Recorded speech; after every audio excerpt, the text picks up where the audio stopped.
It used to be that radio was a part of everyday life and culture in American and U.S. societies. I think that radio was really relevant back in the day, and it used to be one of the main forms of media before the advent of television. It's served us for over 100 years as one of the main media formats. Today I'm going to discuss the way that radio has affected culture and the different ways that it can the way that radio has affected culture and the different ways that it can it has affected our culture. It starts with radio shows in the 1930s and the advent of that radio serial talk dramas, the advent of the top 40 in the morning commute in the 1950s and 60s, the Orson Welles 1938 drama of the War of the Worlds broadcast, and I'm also going to discuss the current state of radio that we have right now.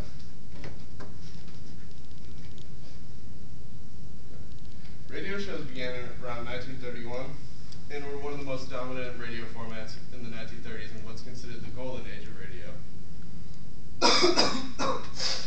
Shows like Little Orphan Annie were what dominated the airwaves, which were radio dramas about different shows that families would gather around as a nightly event kind of entertainment towards people that were really,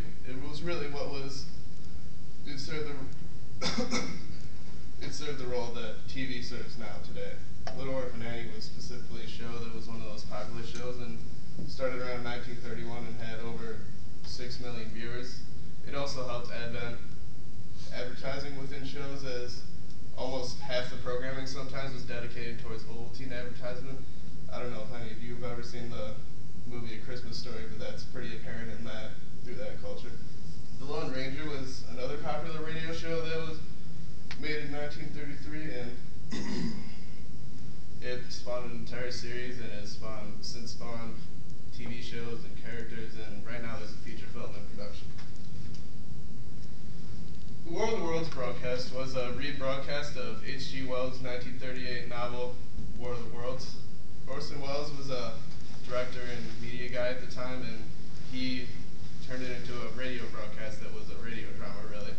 And it was explicitly stated throughout the broadcast and before the broadcast that it was not a real broadcast, but still people in the New York and New Jersey area thought it was real, so they truly thought they were being invaded by aliens, and it was mass hysteria and confusion, and this is just one of the ways that radio has had a direct impact on our society. The morning commute allowed for the advent of the top 40 radio format in America, which started a second golden age of radio around the 1950s and the 1960s. In around 1951, Todd Storts began playing what was simply the top 40 most popular tracks at the time, on repeat and pretty much in a loop format. He did this in Nebraska through a series of radio stations that he had bought. The top 40 format usually consisted of playing the top 40 songs, in addition to having a more wacky kind of DJs where they would use over-the-top sound effects and things like that. And they would do things like give weather reports and update the news in the morning. And the morning commute once again created that event that they didn't have before with the advent of television, as people were beginning to say that they almost never listened to radio anymore in the 40s, or in the 50s and the 60s. This also coincided obviously with the boom of rock and roll that allowed it to have another format to be heard and popularized.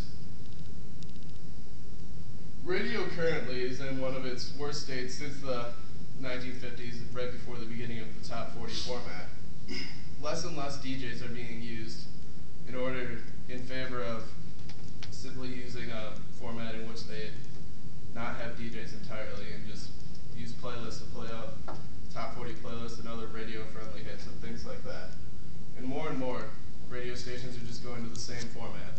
Just in Chicago alone, stations like Jack FM and Love FM have all gone to the K-hits kind of format where they play top 40 radio hits from the 60s, 70s, and 80s that are very easy on the ears and easy to listen to, and very few people have any kind of problem with them. And the advent of satellite radio is a hope that it can help replace radio in today's society, but it's not entirely catching on enough to form the significant impact that radio once had in its dominance. So what I've discussed with you today is the major cultural effects that radio has directly had on society and how it has impacted the everyday lives of different people